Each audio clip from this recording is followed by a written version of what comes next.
हाय दोस्तों, success education अड्डा में आप सभी लोगों का स्वागत है। मैं फिजिक्स पढ़ाने आ गया हूँ क्लास 12 वालों के लिए। हम पहला चैप्टर पढ़ाए थे। उस पहले चैप्टर में पार्ट नंबर में 6 पढ़ा रहा था, जिसमें मैंने अच्छी स्थिति में आप लोगों को वैद्युत क्षेत्र की तीव्रता को निकालना बता दिए थे।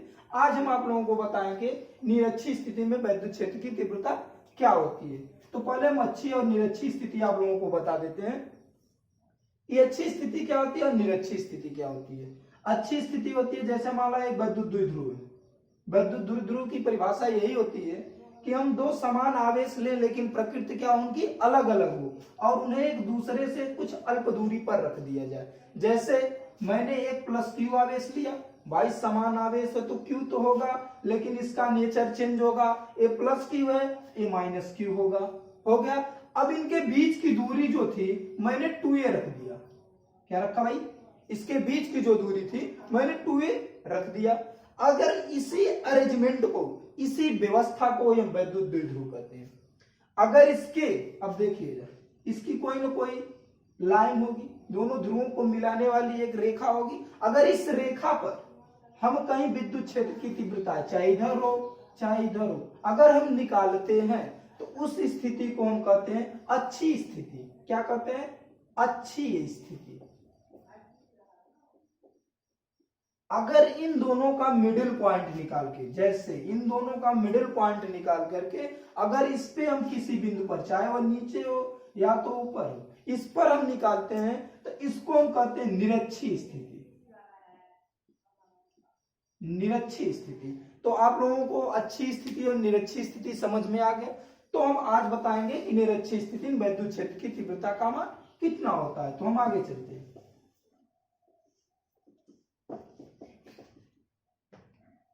ध्यान से देखिएगा आप लोग। हमारा एक यही है। अब इसको हम वैद्युत द्विध्रुव बनाते हैं। एक पर प्लस क्यू आवेश ले लिया, दूसरे पर माइनस क्यू आवेश।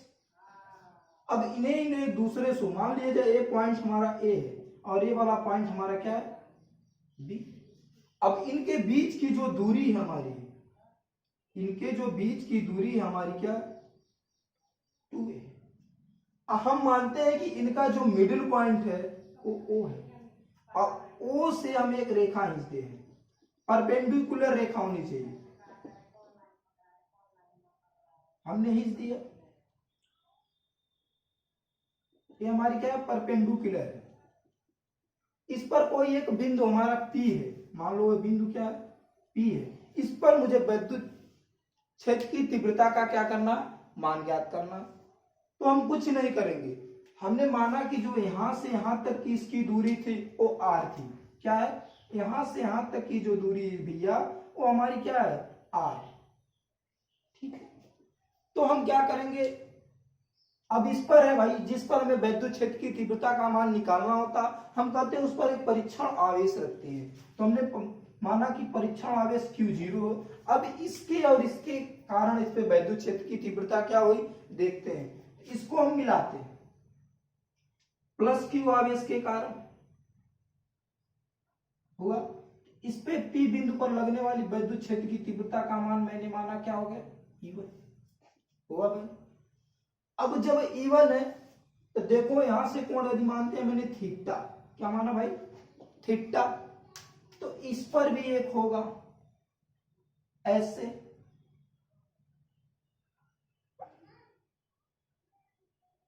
इसका मान भी एक थीटा होगा। अब हमारा कोई भी एंगल पर यदि किसी का मान हो तो वो घटकों में टूटता है। ये क्या होगा? घटक में टूटेगा। इसका एक घटक देखो थीटा के संलग्न अगर रहेगा वो कास हो जाएगा। इसका मान क्या हो गया? E1 cos theta. अब इसके दूसरे, इसके दोनों के बीच में 90 डिग्री कोण होना चाहिए। अब जो थीटा से दूर भुजा होती है वो साइन में होती है। E1 साइन थीटा हो गया। क्या हो गया? E1 साइन थीटा हो गया। अब इसी प्रकार भैया देखो ए भी तो मिलेगा माइनस क्यू वाला। इसके कारण भी, अब इसके कारण हम मान रहे हैं इस पर वैद्युत क्षेत्र की तीव्रता का मान क्या हमारा? E2। क्या? E2। बात समझ में? लेकिन एक चीज और देखना है, इसमें प्लस क्यू और प्लस क्यू था तो क्या कर रहा था हमारा प्रतिकर्षण, लेकिन इस पे प्लस क्यू और इस पे माइनस क्यू है तो क्या करेगा हमारा आकर्षण। जब आकर्षण करेगा तो इसका चिन्ह किधर आ जाएगा नीचे की ओर, तो E2 का आ गया हमारा नीचे की ओर। अब भैया यहां भी तो थीटा है तो ये भी थीटा ही है, जब ये थीटा होगा तो फिर ये भाई अपने घटक में टूटेगा, इसका एक मान इस पर भी आ जाएगा, क्या हो जाएगा E2 cos थीटा, और एक नीचे की ओर देखो दिख रहेगा क्या हो जाएगा E2 sin थीटा। भाई थीटा है ये भी तो थीटा होगा, तो थीटा के संलग्न भुजा क्या हो जाती है कास, और थीटा से दो। अब ए थीटा है, ए थीटा आप लोग बता सकते हो कि जब दो समांतर रेखाओं को एक तिर्यक रेखा काटते हैं तो इसके द्वारा कौन सा कोण बनता है, एकांतर कोण है। ठीक है, अब हम इसको लिखते हैं, तो लिखने में हम पहले बताए थे कैसे लिखा जाता है। तो पहले लिखोगे प्लस क्यू और माइनस क्यू आवेश से मिलकर, आवेश से मिलकर ए बी एक वैद्युत द्विध्रुव है। ए बी क्या है वैद्युत द्विध्रुव है, वैद्युत द्विध्रुव है। प्लस क्यू और माइनस क्यू आवेश से मिलकर हमारा ए बी क्या है वैद्युत द्विध्रुव है। इतना समझ में हो गया। अब हम देखते हैं जिनके बीच की दूरी हमारी क्या है 2a, ए और बीच के लिखना पड़ेगा, ए और बी के बीच की दूरी 2a, ए बी के मध्य बिंदु से, ए बी के मध्य बिंदु ओ पर, ए बी के देखो सेम हटा नहीं जाता, यही तो लिखे हम क्या प्लस क्यू और माइनस क्यू आवेश से मिलकर ए बी एक वैद्युत द्विध्रुव बना है। ठीक है भैया, ए और बी के बीच की दूरी हमारी कितनी हमने देखा दिया 2a है। ए बी के मध्य बिंदु ओ, ए बी का मध्य बिंदु हमारा यही है, ओ से आर दूरी पर, ओ से आर दूरी पर बिंदु P है, बिंदु क्या है P है, जिस पर क्या करना है, जिस पर वैद्युत क्षेत्र की, जिस पर वैद्युत क्षेत्र की तीव्रता का मान ज्ञात करना है।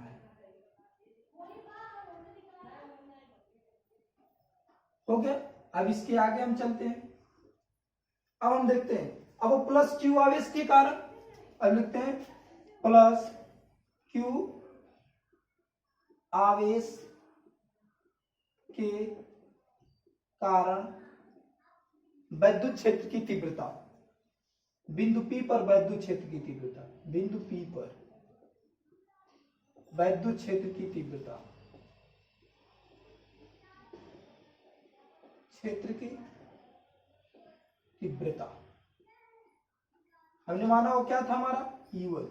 अब हमने बताया था कि वैद्युत क्षेत्र की तीव्रता का सूत्र क्या होता है, हमने यहाँ फिर लिख दे रहा हूं, वैद्युत क्षेत्र की तीव्रता का सूत्र यही होता है E बराबर 1/4 पाई इप्सिलॉन 0 Q बटे R स्क्वायर।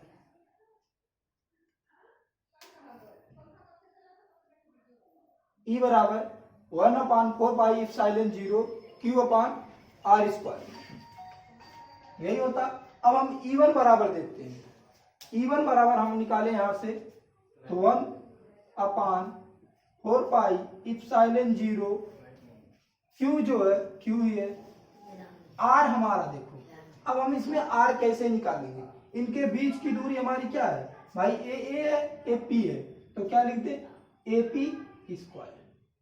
अब देखो ए पी स्क्वायर है, हम ए पी स्क्वायर का मान क्या मानते हैं, तो हम यहां लेंगे त्रिभुज, क्या लेंगे त्रिभुज लेंगे, त्रिभुज AOP में, त्रिभुज AOP में। हो गया, ये हमारा समकोण त्रिभुज है, तो समकोण त्रिभुज में हमारा क्या है ए आधार है, जब पूरा 2a है कितना कितना होगा भाई ए तो होगा, ये हमारा आर है, ये हमारा क्या है आर है, ये हमारा ए है, ये आर है तो निकाल सकते हैं। तो वही कर्ण का स्क्वायर मतलब एपी स्क्वायर बराबर क्या होगा, देखो एपी स्क्वायर बराबर क्या होगा A B A O square plus के ओपी स्क्वायर, यही होगा। अब हम एपी स्क्वायर बराबर निकाल ले, हमें यही मान चाहिए। एपी स्क्वायर बराबर ओ ए स्क्वायर बराबर कितना होगा ए स्क्वायर, और ओपी बराबर हमारा क्या है आर, तो आर स्क्वायर हो गया। अब इसका मान हम इसमें रखते हैं तो E1 बराबर क्या आ जाता है हमारा 1/4 पाई इप्सिलॉन 0 क्यू। अब एपी के जगह क्या लिखेंगे A square plus are square, equation number हमारा फर्स्ट हो गया। अब हम देखेंगे माइनस क्यू आवेश के कारण, क्या माइनस, अब लिखेंगे माइनस क्यू आवेश। अब इस माइनस क्यू आवेश के कारण, माइनस क्यू आवेश के कारण बिंदु P पर वैद्युत क्षेत्र की तीव्रता का मान हो गया। चले अब माइनस क्यू आवेश के कारण भैया E2 आएगा।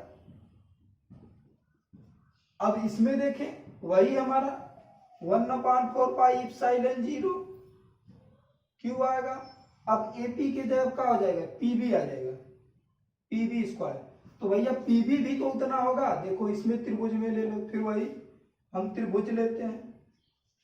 अब कौन सा त्रिभुज ले, बीओपी में, त्रिभुज बीओपी में वही हो जाएगा हमारा बीपी स्क्वायर, बीपी स्क्वायर बराबर क्या हो जाएगा ओपी स्क्वायर, ये हमारा ओपी है। और प्लस के वही कर्ण स्क्वायर बराबर क्या होता है आधार स्क्वायर प्लस लंब स्क्वायर, तो ओपी स्क्वायर। इसका मान रखते हैं पीबी स्क्वायर बराबर हमारा क्या हो गया ओपी स्क्वायर का मान हम निकालें, ओपी स्क्वायर बराबर हमारा क्या है ए स्क्वायर हो जाएगा, और इसके बराबर आर स्क्वायर।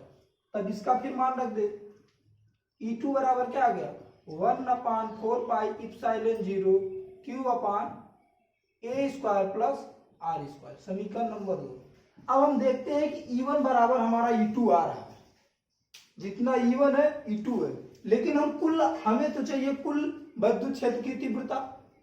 अब कुल विद्युत क्षेत्र की तीव्रता हमें चाहिए, ये दोनों आप लोग नोट्स कर लो, नोट कर लो, आगे हम इसको लगाते हैं। देखो इसके आगे हम कैसे चलते हैं, इतना नोट हो गया।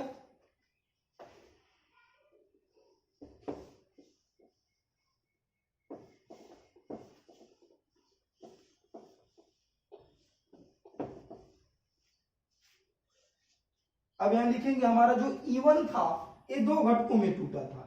E1 के क्या है दो घटक, क्या है E1 के दो घटक। पहला क्या है हमारा, पहला है E1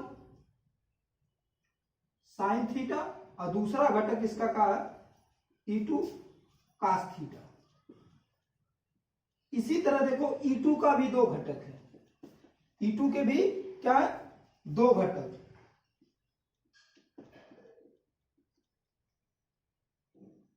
E2 के भी दो घटक हैं, क्या E2 साइन थीटा और क्या है E2 कास थीटा, ये हो गया। अब यहां फिगर में हम देखते हैं ध्यान से, देखो E1 साइन थीटा क्या ऊपर, E2 साइन थीटा नीचे की ओर। देखो अब ये क्या है, ये ऊपर और जा रहा है, नीचे हो रहा है, एक दूसरे के बल को क्या कर रहा है निरस्त कर दे रहा। अब बचा क्या हमारा E1 cos theta plus E2 cos theta, इन दोनों की दिशा क्या है एक है। तो हमारा कुल विद्युत क्षेत्र की तीव्रता E बराबर क्या हो जाएगी, हमारी कुल विद्युत क्षेत्र की तीव्रता जो निकल के आएगी वो E बराबर क्या आ जाएगी E1 cos theta plus E2 cos theta. अब E1 का मान जो हमारा था निकल के आया था, हमने निकाला था 1/4 4 पाई इप्सिलॉन 0 क्यू बटे ए स्क्वायर प्लस आर स्क्वायर। यही हमारा E2 का भी मान निकल के आया था 1/4 पाई इप्सिलॉन 0 क्यू बटे ए स्क्वायर प्लस आर स्क्वायर। अब E1 और E2 का मान हम इसमें रखते हैं, तो रखे इसमें, तो E बराबर हमारा क्या आ गया, E1 का मान क्या है 1/4 पाई इप्सिलॉन 0 क्यू बटे ए स्क्वायर प्लस के आर स्क्वायर हो गया। अब plus into cos theta plus E2 का मान हमारा 1/4 पाई इप्सिलॉन 0 क्यू बटे ए स्क्वायर प्लस आर स्क्वायर हुआ। अब हमारा इसमें क्या कास थीटा इसमें भी है। अब देखो दोनों सेम है ना, 1/4 पाई इप्सिलॉन 0 क्यू बटे ए square plus are square cos theta वही दो बार लिखा गया है। इसको हम लिख सकते हैं E बराबर 2q कास थीटा। क्या लिखते हैं 2q कास थीटा बटे 4 pi epsilon 0 A square plus are square. कोई दिक्कत। अब हम कास थीटा की वैल्यू निकालेंगे। अब यहां से हम जानते हैं कि देखो, अब हमारा सूत्र लाल बटे कक्का से भी निकाल सकते हो अगर नहीं समझ में आए तो भैया लाल बटे कक्का हमारा ये होता एल बटे के, तो बीच में हमारा कास होता है, तो कास थीटा बराबर क्या होता है हमारा आधार बटा कर्ण।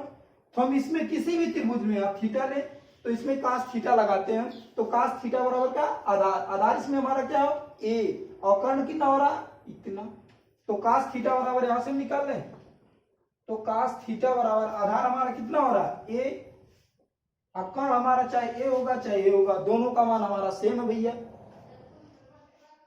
तो कर्ण का मान क्या निकाले अंडर रूट में निकलेगा, अंडर रूट क्या हो जाएगा ए स्क्वायर प्लस आर स्क्वायर, यही हो गया। अब कास थीटा की जगह हम ये लिख सकते हैं, लिखो भी E बराबर हम लिख दें 2q a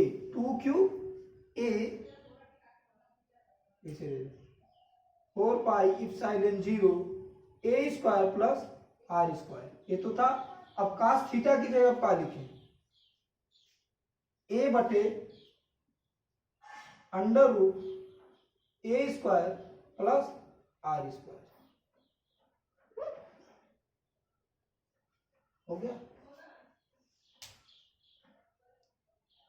अभी हमारा था, अब इसको देखो हम क्या करते हैं, अब इसको सॉल्व करते हैं। अब हम मानते हैं जो हमारा ए था, ए बहुत ही छोटा है किससे आर के अपेक्षा, तो जब ए छोटा है तो ए स्क्वायर इससे भी छोटा होगा भैया।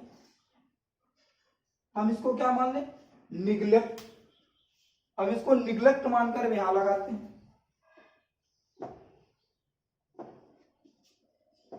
यहां पर देख लीजिए हमारा मेल यही आया E बराबर, अब 2qa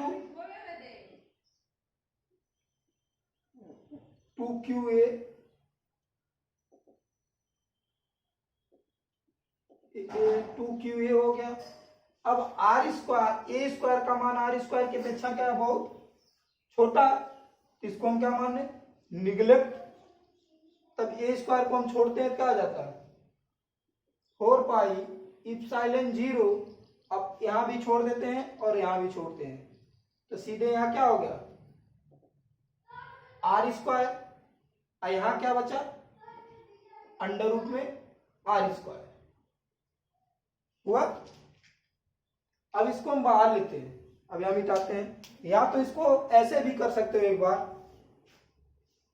पहले इन दोनों को एक साथ लिख लो, क्या कर लो पहले इसको ना लिखो, एक साथ ये भी लिख लो E बराबर 2qa अपान 4 पाई इप्सिलॉन 0। देखो इस पे घात कितनी है एक की, अगर हम कर्णी हटाते हैं तो कर्णी किसी भी चीज पर हटाते हैं तो उस पर हमें घात क्या होती है 1/2 की, तो 4 पाई इप्सिलॉन 0 है अब ए स्क्वायर प्लस आर स्क्वायर, पर देखो एक घात यहाँ है और 1/2 की घात यहाँ है, कुल कितनी घात हो गई? 1 धन, ऐसे जोड़ो, 1 धन 1/2 बराबर कितना होगा? 3/2, 2 का गुणा 1 में करो, 2 1 2 है 3, 3/2, इस पर घात कितनी हो गई? 3/2 की। अब हम करते हैं,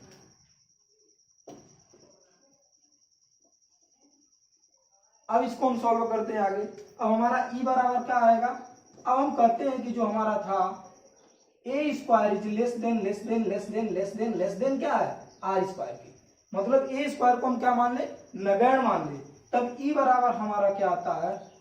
2qa अपॉन 4 पाई इप्सिलॉन 0। अब ए स्क्वायर को हम क्या मान ले? निग्लेक्ट, 0 के बराबर, तो 3/2। अब 2 से 2 हमारा खत्म हो गया, तो ई बराबर हमारा क्या आ गया? 2qa बटे 4 पाई इप्सिलॉन 0 आर, यही हुआ। अब हम जानते हैं कि P बराबर हमारा सूत्र क्या होता है? 2ql। P बराबर हमारा सूत्र क्या होता है? 2ql। अगर इसमें हम P के जगह क्या लिख दे? 2 भी है, Q है, L के जगह हमारा क्या है? A है, तो हम यही सूत्र। लेकिन यहां देखो, हम यहां पूरी की लंबाई कितनी मानी है? 2a मानी है, ये ध्यान रखना।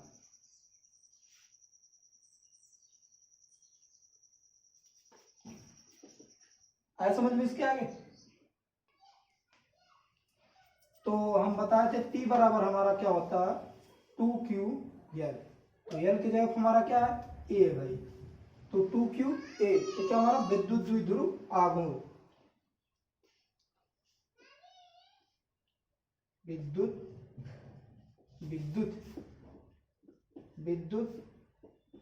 द्विध्रुव आघूर्ण। तो हमारा ई बराबर आया निकल के P बटे 4 पाई इप्सिलॉन 0 आर क्यू। यही हमारा क्या होता है? निरक्षीय स्थिति में वैद्युत क्षेत्र की तीव्रता का मान। अगर इसमें आपको समझ में आया तो इसको लाइक, शेयर और सब्सक्राइब जरूर करना। अब हम मिलते हैं नेक्स्ट वीडियो में, उसमें बताएंगे, अगला टॉपिक लेकर आएंगे आपके लिए। तो आज के लिए इतना ही। थैंक यू, धन्यवाद।